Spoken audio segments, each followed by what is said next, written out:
네, 오늘은 어린이 주일입니다. 이 축복스러운 계절에 하나님의 사랑이, 크신 사랑이 여러분의 가정에 넘치기를 바랍니다.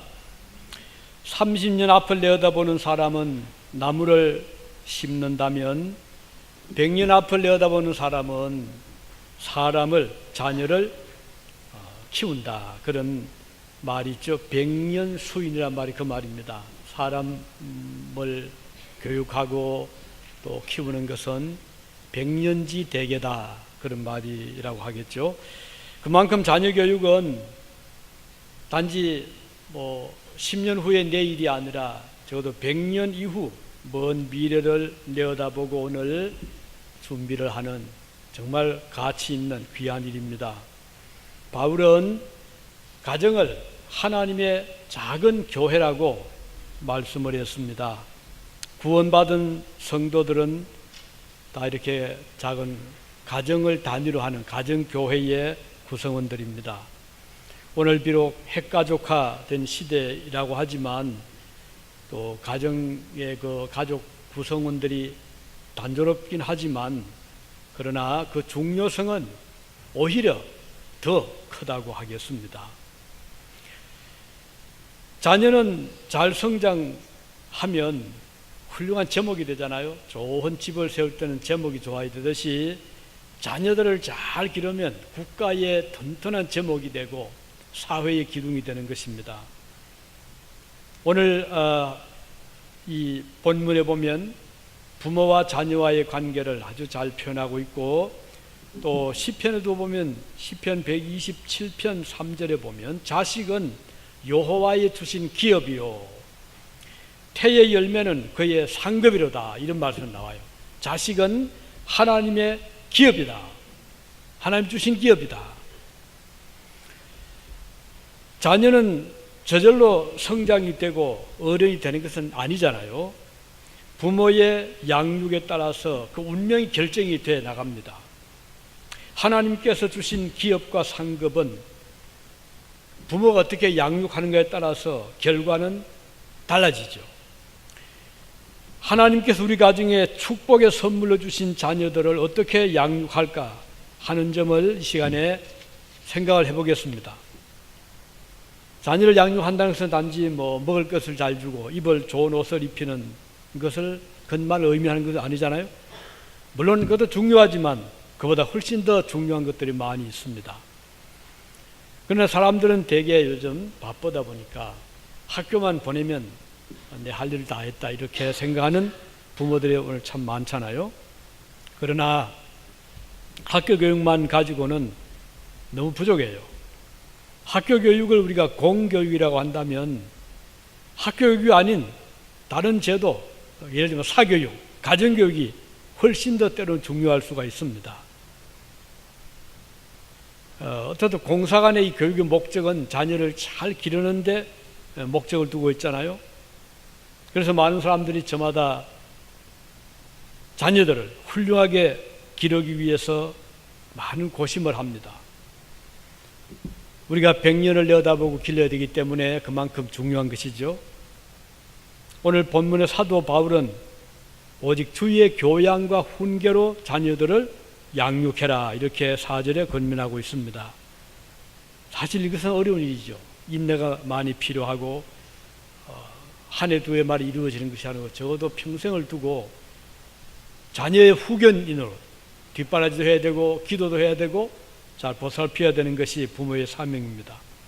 오늘 본문에 오면 4절에 자녀를 노엽게 하지 말아라, 이런 말씀이 나오잖아요. 이 말씀을 우리가 잘 이해를 해야 됩니다. 어느 부모가 자녀에게 노엽게 하려고 하겠습니까? 자녀들을 기쁘게 해주고 싶어하고 자녀들이 즐거워하게 하는 것을 부모들은 참 원합니다. 더구나 부모 세대가 누리지 못한 온갖 좋은 것들은 자녀들에게는 좀 누리고 살게 하고 싶은 심정들이잖아요. 그러나 이 말씀의 뜻은 자녀들을 노엽게 하지 마라, 이 말은 자녀들을 부당하게 대우하지 말아라, 이런 뜻이 되겠고, 또는 자녀들을 학대하지 말아라, 또는 자녀들의 선한 뜻을 무시하거나 짓밟지 말라, 이런 의미를 포함하는 말로 볼 수가 있습니다. 그러나 이 말씀의 뜻은 자녀들을 가르치지 말라 그런 뜻은 아니거든요. 또 자녀들을 훈계도 하지 마라 그런 뜻도 아닙니다. 자녀들을 부정하게 대하지 말라 그런 뜻이잖아요. 우리 주님께서 아이들을 참 좋아하셨죠. 오면 품에 안아주고 축복 기도도 해주고, 제자들이 오독에 말리면 말리지 말아라, 자녀 어린 아이들이 내게 오는 것을 금하지 말아라, 이렇게 말씀을 하셨습니다. 부모들이 자녀들의 꿈과 희망을 존중해주고 그 선한 꿈이 이루어지도록 격려하고 힘이 되어줄 때 그때 자녀들 참 기뻐하지 않습니까? 그리고 부모가 선하게 살아갈 때 자녀들은 그 모습을 보면서 자라가죠. 닮아갑니다. 아, 저렇게 살아가는 것이구나. 따라서 부모가 부하게 살든 또는 가난하게 살든 이게 큰 문제는 아니라는 것이죠. 우리 그리스도인의 자녀들은 부모가 믿음으로 살아가는 것을 볼 때 참 보람된 것입니다. 기뻐하게 됩니다. 우리 부모는 어려운 역경 속에서도 낙심하지 아니하고 소망을 가지고 살아가는 모습을 볼 때 자녀들은 부모를 존경하게 됩니다. 여기 특히 이민사회 그렇잖아요. 이민 1세대 얼마나 힘듭니까?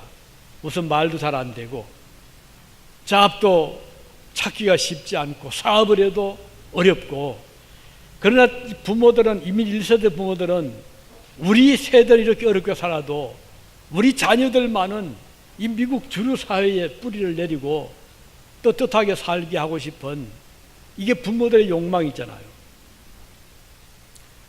어제 어떤 캘리포니아에서 목사님이, 한 번도 보지도 못한 목사님이 전화를 해왔어요.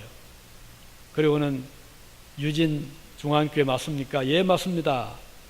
그랬더니 간접으로 교회와 저에 대한 이야기를 듣고 무난히 인사를 드립니다 라고 전화를 해왔는데, 연세가 벌써 80 가까이 돼서 은퇴를 하셨더라고요. 그럼에도 불구하고 목사님 얼마나 활동적인지 이번에 24명의 미국 그 교단의 목사님들을 대표해서 그분들을 인솔해서 중국에 가서 컨퍼런스 교회를 방문하고, 또 중국에 7,000명 모이는 교회에서 예배도 드리고, 그리고 막 도착을 했노라고 하면서 그 왕성한 선교 활동을 말씀하시는데 정말 듣기가 참 좋았습니다. 그런데 이 목사님이 이제 간단하게 소개하면서 자녀가 이제 아들, 딸이 둘인데, 딸은 여기 OHSU, 포틀랜드 그 의과대학에서 가르치고 있고, 의대 교수잖아요. 아들은 또 의사로 활동하고 있고, 그래서 참 제가 목사님 얼마나 보람되십니까? 목사님 당대는 이민 1세대라 고생하셨지만 그 고생이 헛되지 아니하여 지금 다음 세대에 저렇게 미국 주류사회에서 활동하니 참 감사합니다 했더니 그렇다고. 근데 그 목사님 뿐이겠어요? 많은 이민자들이 여기에 건너와서 무슨 일을 하겠어요? 가장 쉽게 할 수 있는 것이 미니멈 받고 어디 직장, 예를 들면 청소 작업을 하든지, 아니면 조그만 소규모 식당을 하든가, 또는 세탁업을 하든가. 주로 한국 사람들 지금 미국에 대부분 하는 업종이 그것들이더라고요. 한국 식당 아니면 셰프하우스 아니면 또는 리얼 이스테이트, 부동산 아니면 조그만 그로서리 같은 거. 그리고는 할 게 없잖아요. 아니면 이런 청소자.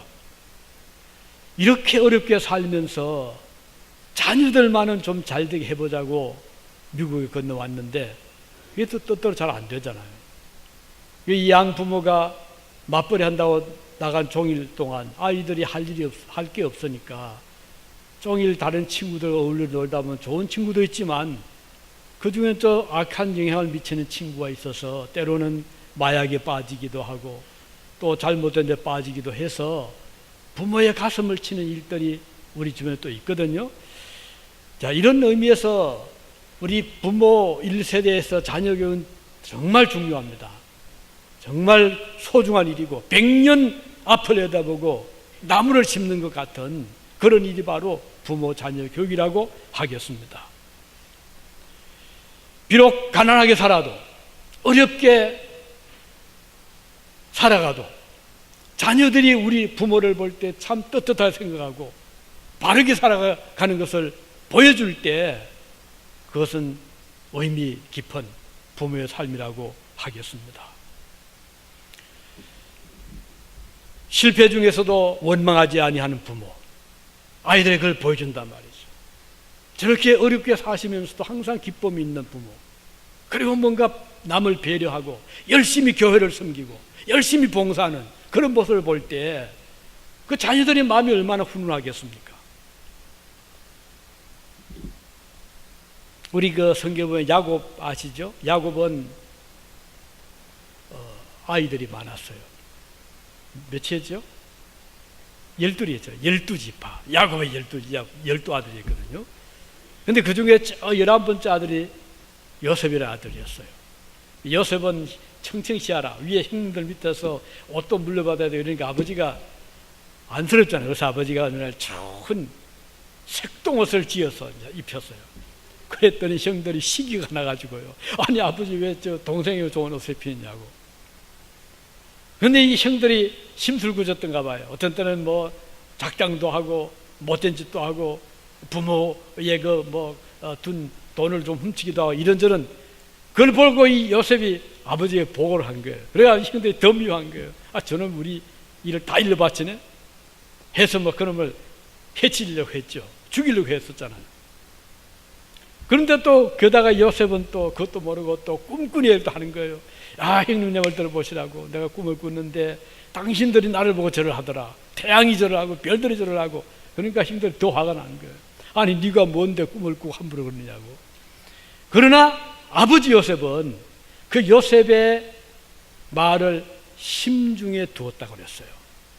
형들이 다 무시하고 사람들이 그의 말을 듣지 아니했지만 부모인 아버지는 그 자녀의 아들의 꿈의 이야기를 가슴에 담아두었어요. 이게 부모 역할인 것입니다. 말도 안 되는 같은 소리지만 때로는 부모가 깊이 들어주고 그 말의 뜻을 이해해주고 하는 것이 부모의 중요한 역할이라는 것입니다.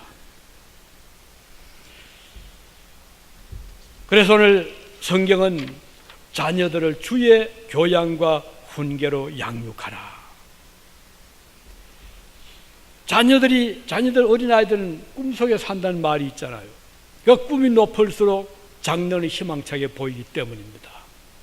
그래서 부모들은 그 꿈이 이루어지기를 위해서 배후에서 위하여 기도해주고 또 보살펴주는 것이죠. 그러나 만일에 그 부모가 꿈을 짓밟고 무시한다면 자녀들은 절망할 수밖에 없잖아요. 노하게 돼. 그래서 노하게 하지 말라 이 말은 부모들의 그 뜻을 그 꿈을 잘 살려주라는 의미도 있는 것입니다. 주의 교양과 훈계로 양육하라라고 말씀했잖아요. 이거 무슨 뜻인가요? 주의 교양과 훈계로 길러라 이 말이거든요. 이것은 학교에서 할 수 없는 일입니다. 이스라엘 사람들은 이 말씀을 순종하기 위해서 가정교육을 대단히 중요시했어요. 옛날에 학교가 없었잖아요. 그러니까 집에서 아이들을 기르는데 교육은 부모와 함께하는 생활 속에서 이루어졌습니다. 교육의 주체, 서성은 부모였어요. 부모야말로 최초의 교사죠. 태어나자마자 아이들에게 벌써 말부터 또 행동부터 보여주고 가르치잖아요. 그리고 최후의 교사가 누구죠? 학교 교육은요, 일단 졸업해 나가면 다시 뭐 붙잡아 가르칠 기회가 없잖아요. 그리고 이제 머리가 커지면 아이들이 아무리 서성이라 하더라도 그렇게 고분고의 말을 듣나요?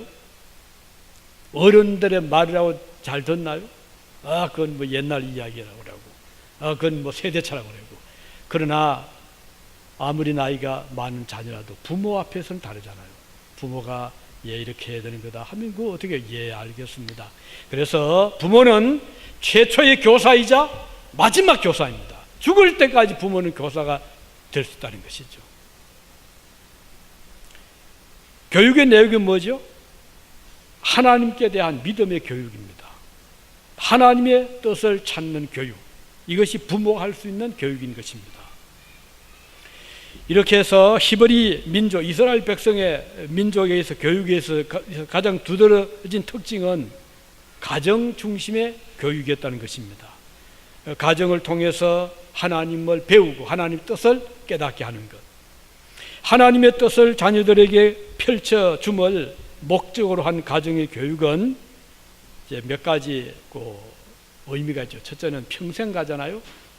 학교 교육도 한정입니다. 뭐 초등학교 6년, 또 이게 5년이죠. 중학교 3년, 고등학교 여긴 4년이죠. 미국은, 한국 3년. 어떻든 이렇게 대학 4년이면 끝이 나면 그 다음은 사회 나가잖아요. 그러나 가정교육은 졸업이 없어요. 부모와 자식 간은 죽음 외에는 졸업이 없잖아요. 그러니까 가정교육은 평생 교육과 마찬가지다라고 볼 수가 있고, 그래서 자녀들은 가정에서 배우는 것이 참 많습니다. 많아야 되고, 그래서 살아가는 방법을 배우게 되는 겁니다. 여러분 학교 가서, 우리 초등학교 또는 대학교 가서 가정에 살아가는 법을 배우나요? 우리 예전은 딸 같은 경우 학교에 가서 밥을 짓는 법, 국을 끓이는 법, 또는 옷을 어떻게 수리하는 이런 것들을 옛날엔 다 집에서 할 때는 보고 배우지만 요즘은 배우지 않잖아. 또 실제로 필요 없을 것 같고. 그러나 미국의 교육은 실용주의 교육으로 하죠. 굉장히 실천적이고 실용주의적인 것이 많습니다. 예, 어서 오세요. 예, 우리 어린이들입니다. 근데 사실 우리가 배운다는 것은 책만 가지고 글만 가지고 배우는 거 아니잖아요. 우리의 삶을 통해서 배우는 게 많은데, 제가 처음에 유럽에 유학을 갔을 때 놀란 것이 몇 가지 있었던 중에 하나가 학교 교육이었어요. 어른들은 보통 8시 반에 출근하면 아이들은요 7시에 일어나서 학교를 보냅니다. 그래서 초등학교 7살 된 아이들이 겨울에는 깜깜해요. 그런데 새벽에 일어나 학교를 보내는 거예요.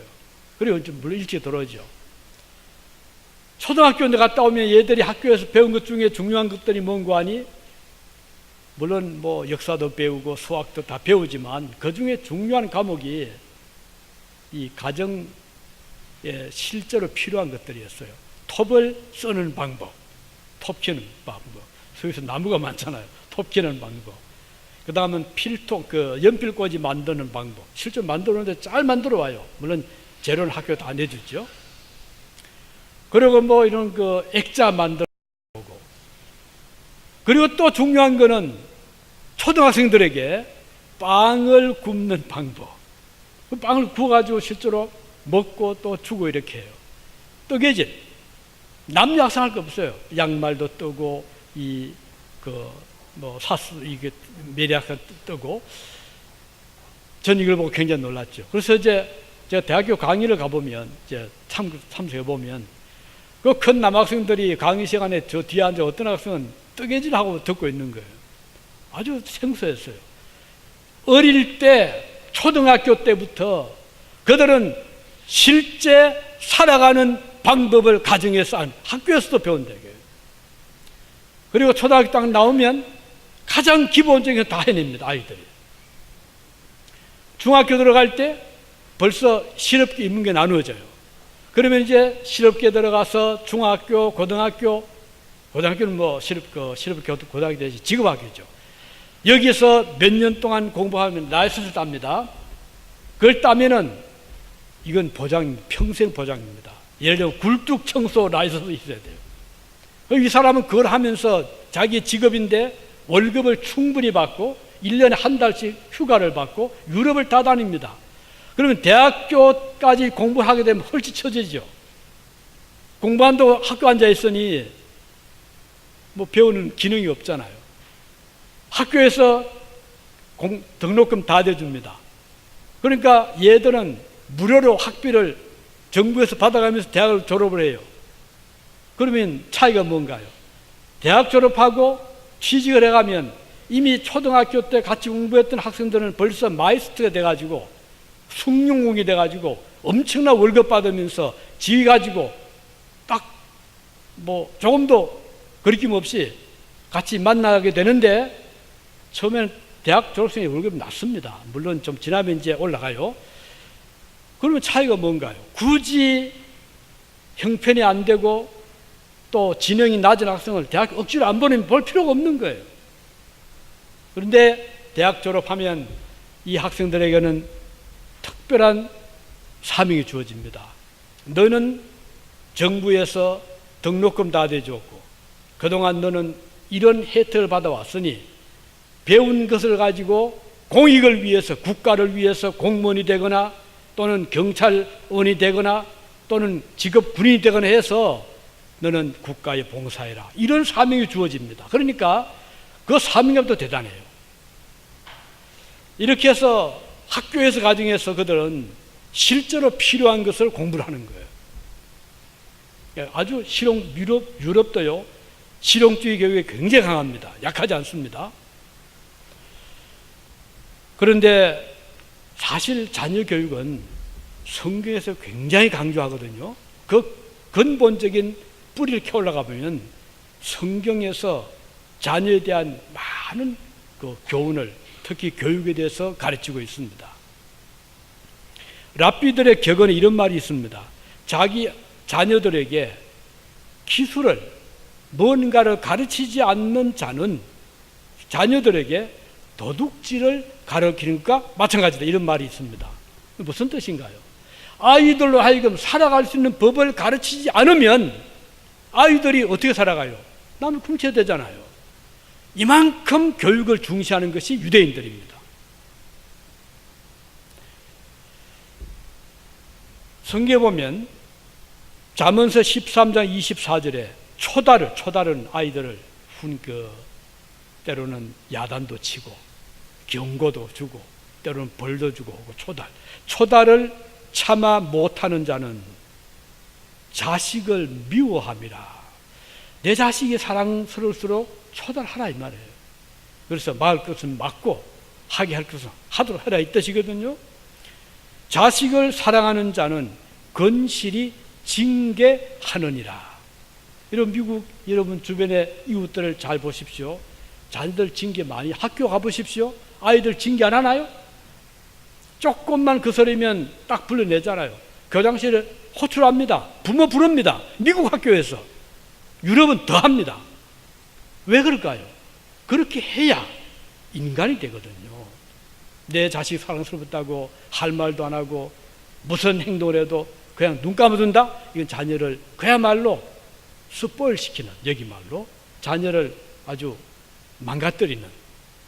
그래서 우리 그리스도인들은 자녀들의 때를 엄격할 때 엄격하게 하고, 또 그렇지 않아야 될 것은 아주 여유 있게 놓아주고, 이게 부모로서 할 일인 것입니다. 이스라엘 사람들은요, 어떤 일에 실패했을 때 제일 먼저 생각하는 것이 교육에 대한 부재가 아닌가, 이걸 생각을 한다고 합니다. 예루살렘이 로마군의 점령이 돼서 패망을 했잖아요. AD 70년에 로마 티투스라고 하는 장군이 예루살렘을 포위해서 그 성을 완전히 고갈을 시켰죠. 물도 끊어버리고 양식도 끊어버리고 해서 나중에는 먹을 것도 떨어지고 마실 물도 떨어지고 완전히 고갈돼서 다 쓰러져 버렸어요. 그리고는 성을 다 무너뜨렸죠. 그때 이제 유명한 예루살렘의 힐렐이라는 랍비가 티투스 장군을 아련을 했습니다.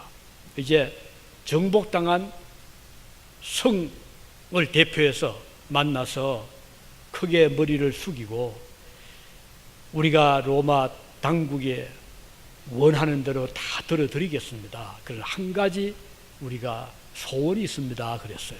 그랬더니 티투스가 무엇인지 말해보시오. 그때 힐렐이 저는 랍비입니다. 이 나라 우리 유대의 청년들에게 교육을 시킬 수 있도록 학교를 세우게 해 주십시오. 허락해 주십시오. 요청을 했습니다. 그래서 이제 티투스를 보니까 뭐 학교 세우는 게 뭐 로마를 반역하는 것도 아니고 그렇게 하라고.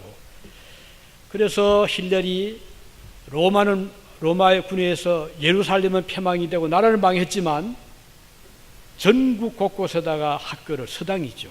서당을 세웠어요. 그리고는 청년들을 불러서 교육을 시킵니다. 나라는 망해도 장래를 위해서 우리는 자녀를 길러야 된다 하는 것이 그의 주요한 사상이었어요. 지금 이스라엘은 나라가 완전히 독립했죠. 지금 당당한 유엔 국가가 돼 있고 독립국가로 지금까지 버티고 있습니다. 그 이스라엘 지정학적 위치를 보면 다 아랍 나라로 에워싸여 있잖아요. 우리 한국은 뭐 중국, 소련, 일본 이렇게 있다 하더라도 완전히 이렇게 포위된 건 아니잖아요. 그게 완전히 포위되어 있는 거예요. 지중해만 제외하고는. 그리고 다 적대국이잖아요. 그럼에도 불구하고 자기들의 말을 지키고 있고 자기들의 믿음을 지키고 있고 당당한 유엔 국가로서 지금 감히 이스라엘 누가 공격을 하나요? 못하잖아요. 한국은 지금 얼마나 힘들잖아요. 그러나 제대로 교육이 되면 나라를 걱정하는 애국 청년들이 살아있다면 희망이 있는 것이죠. 모세가 어린 시절 종의 아들의 신분으로 나일강에 던져졌잖아요. 공주가 발견하고 그를 길렀습니다. 애굽의 학문이 그 당시 최고였잖아요. 세계 최첨단의 과학적인 학문을 배우고 공부를 했지만 모세를 길러낸 실제 그 어머니잖아요. 유모. 어머니는 그 어린 아들을 위해서 기도하고 민족 정신을 심어 주었어요. 나중에 40년이 되었은 성인이 되었을 때 모세는 비록 그가 애굽의 녹을 먹고 애굽의 교육을 받았지만 그보다 더 중요한 그의 사상적인 안의 그 구조는 선민의식이었어요. 나는 하나님 백성이다. 어느 날 애굽인이 감독자가 노예인 이스라엘 자기 동족을 채찍을 때릴 때에 그 못 참았어요. 그래서 모세가 자기 동족을 치던 자를 죽였잖아요. 물론 그것 때문에 쫓겨나게 했지만 여기서 볼 수 있는 것도 애굽의 화려한 교육, 왕궁의 교육도 어머니의 그 믿음의 교육을 이기지 못한 거예요. 오늘 이 세상은 참 어려운 사상이 자녀들을 많이 힘들게 하잖아요. 유물론 사상, 무신론 사상, 진화론 사상, 세속주의 이런 것들이 자녀들을 멍들게 하고 있고 힘들게 할 때 우리 부모, 크리스찬 부모들은 자녀들을 위해서 기도하고 자녀들에게 하나님 말씀을 가르치고 그래서 하나님의 백성이라는 그 의식을 심어줄 의무가 우리 부모들에게 있는 것입니다. 어떤 어머니 한 분이 아기를 데리고 랍비에게로 와서 물었습니다. 랍비님, 우리 아기를 몇 살 때부터 가르칠까요? 이렇게 물었어요. 그때 랍비가 아이가 나이가 몇 살입니까? 이제 막 2살입니다. 아, 벌써 2년 이상 늦었네요. 그렇게 답을 했답니다. 그래서 요즘 뭐 조기 교육만 하잖아요. 많은 사람이 조기 교육하면 어릴 때부터 열심히 뭐 영어 가르치는 거 이게 조기 교육 아니죠. 조기 교육 어릴 때부터 성격 형성, 인격 형성, 신앙 교육. 유대인들 그래서 아이를 가지면 태중에 있을 때 벌써 그 어머니들은 부지런히 토라, 율법을 읽습니다. 아이가 태중에서 듣든 듣지 않든 계속 읽어나가면서 어린 아들을 품에 안았을 때 끊임없이 귀에다가 성경을 읽기 때문에 유대인 어린아이가 제일 첫 마디 배우는 말이 아도나이입니다. 아도나이. 그 말이 뭔가요? 로울드 이 말이에요. 우리 아이들은 주로 엄마 아빠잖아요. 유대인들은 첫 마디 입을 떼는 것이 아도나이. 왜? 수없이 들었다고. 아도나이 말을. 이만큼 그들은 어릴 때부터 철저하게 믿음 교육, 종교 교육을 시키고 있는 거예요. 성경은 오직 주의 교양과 훈계로 양육하라라고 말씀하고 있습니다. 사실 사람은 어릴 때부터 이미 죄의 오염에 대해서 태어났거든요. 아이들이 천사처럼 곱고 천사처럼 착하고 정직해 보이지만 이미 그 아이의 마음속에는 악의 씨앗이 떨어져 있습니다. 이게 우리 성경의 교훈입니다. 의인은 없나니 한 사람도 없다 그랬어요. 아담과 하와 이후로 하나님을 반역하는 그 반역의 씨앗이 있기 때문에 인간들의 마음속에는 항상 기울어진 운동장처럼 끊임없이 악으로 굴러가는 습성이 있는 것이 인간들입니다. 교인도 그렇고 불신자 마찬가지예요. 그래서 우리는 끊임없이 자기를 닥달하지 않으면 언제 어떻게 넘어질지 모릅니다.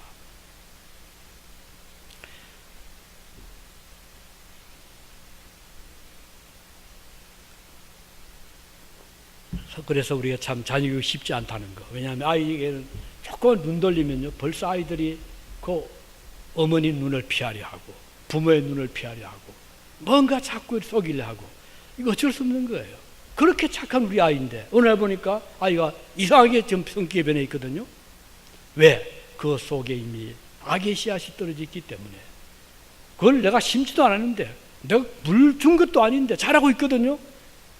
죄인들의 모습이기 때문에 그래서 우리는 하나님 앞에 열심히 기도하고 말씀으로 양육을 시켜야 됩니다. 워필드라는 유명한 학자는 이런 말을 했어요. 인간은 절반은 짐승이요 절반은 마귀처럼 생겼다 이런 말을 했어요. 그만큼 인간의 마음속에는 악의 씨앗이 있다는 것이에요. 이유는 죄인이기 때문입니다. 그대로 내버려두면 아이가 완전 망가집니다. 그 좋은 아이, 착한 아이들이. 그래서 반드시 사람은 제재를 받아야 되고 질서로 묶어 두어야 되는 것입니다. 이것은 바로 교육이라는 그런 울타리라고 하겠습니다. 자, 그러면 우리가 양육하라는 이 말씀 무슨 뜻이죠? 4절에 오직 주의 교양과 훈계로 양육하라. 이 말은 자녀 교육은 주님의 가르침을 실제로 삶에 적용을 시키라 이런 뜻이거든요. 온유와 관용으로 교육하신 주님을 본받으라는 의미이기도 하고요. 그래서 하나님께서 가정해 주신 축복의 선물인 자녀들을 믿음으로 잘 양육해야 되는 사명, 책임이 우리 부모들에게 있습니다. 우리 자녀들이 자라고 있는 환경은 너무나 무섭고 오늘 살벌하잖아요. 거칠고 악하고 불의합니다. 곳곳에 위험한 유혹들이 있습니다.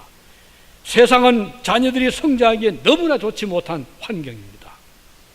세속주의 말씀대로 유물론 사상에 물든 어른들의 모습을 보면서 성장하는 우리 자녀들은 혼란과 방황을 겪게 됩니다. 사랑하는 우리 가정의 자녀들은 이 어려운 열악한 환경에서 악과 불의한 죄의 영향을 받아가면서 자라가고 있습니다. 이거 우리가 알아야 됩니다. 장차 우리 사회는 어떻게 될 것인가? 사실 염려하지 않을 수 없죠. 이런 경향 속에 우리 자녀들은 참 고민이 많습니다. 그들은 자아상실과 가치관의 혼돈 속에서 많은 갈등을 겪고 있는 것입니다. 그들은 가정과 학교, 교회와 세상 속을 오고 가면서 방황하고 있습니다. 이런 환경 속에서 자라는 자녀들을 위하여 주님이 하신 말씀대로 오직 주의 교양과 훈계로 양육하라는 말씀입니다. 그러면 자녀 교육에 대한 부모의 태도를 어떻게 해야 되죠? 한 가지는 자녀가 우리 소유가 아니라는 것. 자녀는 나의 소속이 아니라는 겁니다. 인격체입니다. 독립적인 자녀는 하나님의 피조물이고 하나님의 소속이고 하나님의 자녀라는 것입니다. 그래서 우리가 자녀를 대할 때 너는 내 소속이 아니라는 것을 분명히 우리가 생각해야 될 것입니다. 그래서 우리 마음대로 내 뜻대로 자녀들의 생각을 무시하고 할 수는 없는 거잖아요. 따라서 자녀를 기를 때 하나님의 도움이 절대로 필요합니다. 기도가 필요하죠. 아침마다 기도하십시오. 저녁에 기도하십시오. 자녀들을 위해서 기도하는 부모의 자녀들은 망하지를 않는다는 말이 있습니다. 그리고 부모는 자녀들에게 은행 일치의 모범을 볼 필요가 있어요. 이것은 부모의 책임인 동시에 특권이기도 하죠. 2차 세계대전을 일으키고 유대인을 600만 명이나 학살하고 수없는 생명을 빼앗아간 히틀러에 참모했던 독일의 괴링이라는 사람이 사형 집행을 당하기 직전에 이런 유언을 남깁니다. 죽기 직전입니다. 제발 내 딸은 교회로 가게 해 주십시오. 그 말을 하고 세상을 떠났어요. 이 사람은 본 게 있었거든. 그 나치 시대에 그 악한 독일, 그 게르만 민족의 악을 보면서 인간의 힘은 안 된다. 하나님의 힘밖에 없다. 자기의 가장 사랑하는 딸이라도 교회 생활을 잘 했으면 좋겠다. 그런 유언을 남기고 세상을 떠났습니다. 스타벅이라는 심리학자는 그가 쓴 종교 심리학이라는 책에서 이렇게 썼습니다.